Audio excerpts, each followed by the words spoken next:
when we were raking in a lot more money, Ace began to shoot home movies. By this time we had taken on a lawyer and business managers who were all Jewish. Ace would invite all of us up to his house for a party and then screen these home videos that he and his pal Bobby made. We'd sit around the TV and, all of a sudden, Ace would walk into the room wearing a full SS uniform complete with red swastika, hat, and a lugger. "You will watch my movie," he'd say, and then he'd show these movies with Ace and his friends in Nazi uniforms torturing other friends who were dressed like the Jewish in a concentration camp. I'd be watching and then I'd look over at our managers and Paul Marshall, our lawyer, and they'd just look appalled. And everybody put up with it. By then he was making so much money for them, what were they going to say? In September of 1975, our lives were forever changed. That was when our live album Alive was finally released. It was a crazy time for us. We had tried and failed 3 times to capture the vibrancy and immediacy of the band on record. We were a huge, sounding heavy metal band on the road, but on the albums we sounded so small. So when Eddie Kramer agreed to come out on tour with 2 trucks to record us, we were ecstatic. There had been financial considerations, too. It was a lot cheaper to record a live album than a new studio one. We were still waiting on our royalty statements from Casablanca. Neil had mortgaged his house to keep his company afloat because he had severed his distribution ties with Warner Brothers Records. Our lawyers had sued Neil for the back royalties, and it was getting ugly. It got so bad that back in New York, Bill was relying on friends who were taking turns to take him out to dinner. Alive would change all that. Although it was crafted to sound like it was recorded in one night at Cobo Hall in Detroit, we actually recorded a bunch of shows. Then Kramer went back to New York and began culling the best performances. Picking out the best drum tracks was the first step. Once you had the drum track, then you could sweeten everything else. If you had to throw on a new lead, you could throw on some bass, add some rhythm guitar, all possible. In the end we wound up keeping only my drum tracks, my vocals, and calls between song raps. Everything else was created in the studio. Recording was a necessity, not any kind of subterfuge. Every band that's ever put out a live album does it. When you record live, there's always leakage, unless you get lucky. Sometimes guitars would go out of tune or you'd sing out of key. I would always go up an octave when I was singing Black Diamond Live because I'd get so excited. Finally, I got to hear one of my drum solos on a record. My solo on 100,000 Years was scary, if I say so myself. It's probably the best drum solo that I've ever done. I used mallets and flangeers to give it a cooler, different, deeper, almost outer space sound. We hit the road as soon as Alive came out. About a month into the tour, we scored one of the greatest publicity coups of all time. It all went back a year in time. In 1974, the Cadillac Vikings, the football team of Cadillac High School in Cadillac, Michigan, lost their first 2 games of the season.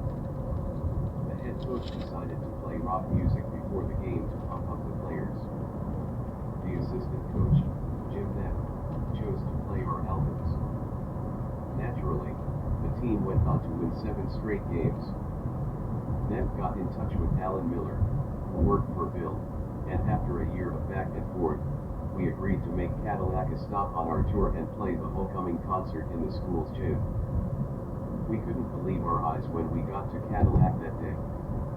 It was like living in his world. Everybody was in our makeup, even the politicians and the people who worked behind the counters at the local McDonald's. We rode on a big float in the homecoming parade down a street that had been renamed Kiss Boulevard. The mayor gave us the key to the city. We took pictures with the football team. During halftime, I got on the football field and played along with the drum corps on rock and roll all night. We had a ball. And we carried along a sizable number of press people who broke it into an international story. Because Bill knew the story had major legs, he lectured us before we left. I had the feeling he was mainly talking to Gene.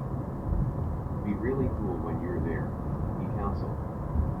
Don't sleep with the mayor's wife. Don't sleep with his daughter.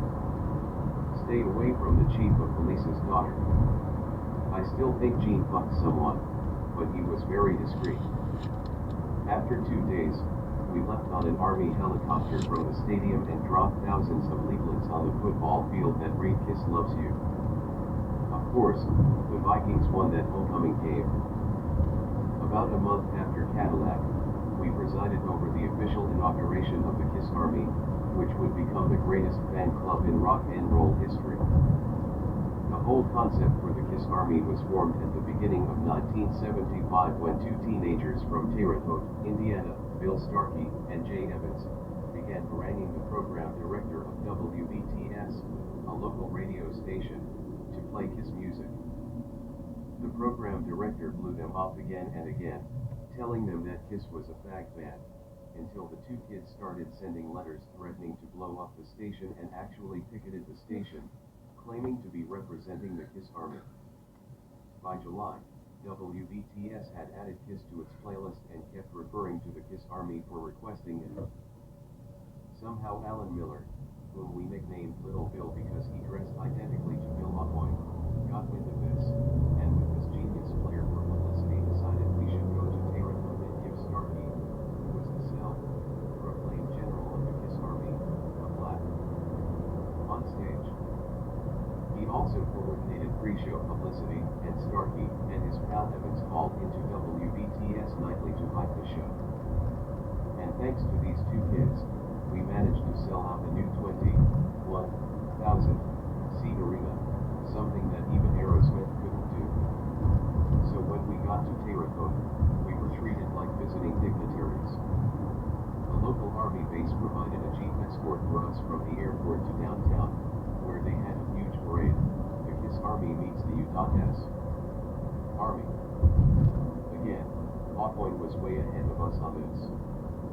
You're the generals, and your army needs you, he lectured us.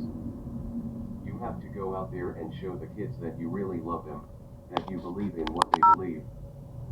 From these humble origins, the Kiss Army spread like wildfire, which just goes to show the devotion of our fans. A Kiss Army. Who ever heard of a Led Zeppelin army or a Rolling Stones army? This was some serious adulation. And the timing was right. We had just given them a national anthem with rock and roll all night. We began to close with that song and dropped thousands of pounds of confetti and balloons all over the audience. We had turned our show into a magnificently chaotic party. Soon we couldn't stay at a hotel without the Kiss Army invading it. They would storm the hotel en masse in their homemade costumes and makeup and sit in the lobby and chant song names over and over again. Firehouse. Firehouse. Black Diamond. Black Diamond. Then they'd start chanting our individual names. Of course the hotel management didn't take too kindly to this, and the police were called every night. After a few minutes, the cops would disperse the crowd and the staff would stick us with the cleanup bill. I could feel the tide turning. I remember one night we were opening for Dr. John. We were waiting to go on when Mac, that's his real name, came into our dressing room. He had just gone through a bunch of shit. One of his buses got into a pileup and some of his wardrobe got messed up. Hey, look it, he said in his deep New Orleans patois. You guys don't have to open for me. I'll go on first because I'll tell you what, I ain't an idiot. Those people ain't here to see me. This ain't no blues audience, they got more paint on their faces. So let me get my boys out there now and we'll do our thing. Good luck. And he reversed the order and went on first and then left. He was truly a cool cat. Gene had become the de facto leader of the group because he would do most of the interviews. With his blood spitting and fire eating, he became the visual focal point of the group and was the most photographed. All of us, especially Paul, were beginning to resent Gene's dominance. They even met with Bill about it, and Gene calmly told Paul that Paul should be more assertive, not that Gene should tone anything down.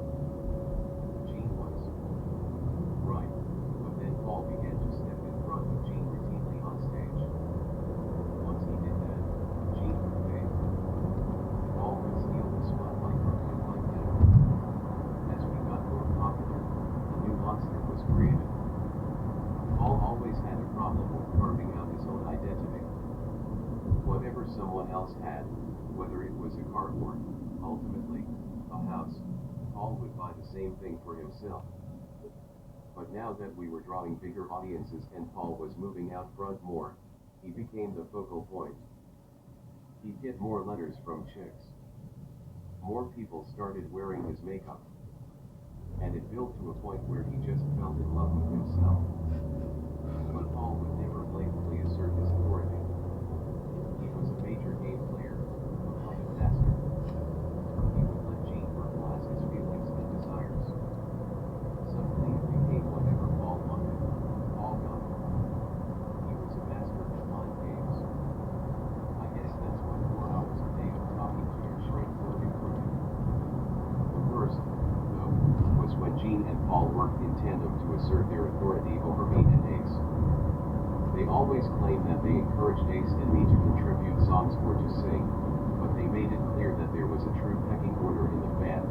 Paul was the lead singer, Gene was the second lead, and they would write most of the material. After a while, they threw us a bone and we'd each get a song on an album. But Gene to this day asserts that the doors were always open for Ace and me, but we just didn't deliver. We delivered, they just didn't accept.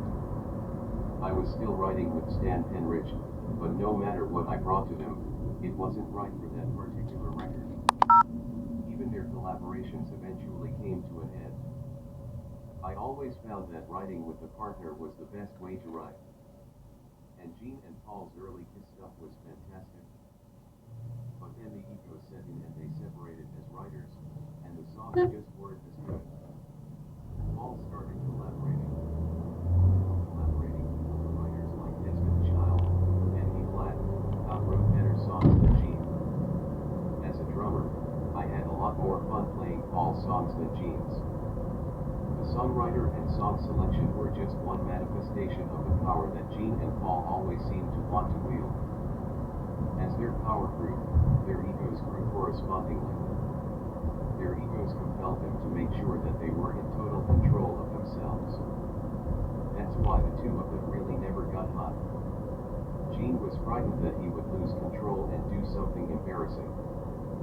Paul smoked some pot early on and took a few white crosses, which he used to sneak onto the road, but he also didn't want to blow his cool. They laughed at Ace and me all the time and looked down on us. Ace was just a clown, a space cadet, and I was the hard-edged Italian illiterate. They would have spelling contests to while away the time, they said, but they knew it irritated me because I wasn't as literate as they were. We all knew it, so why do it if you're going to hurt one of your buddies, one of your band members? Gene would say, Ace, spell predicament. Ace would reply, fuck you, you spell predicament. Then Paul would go, Peter.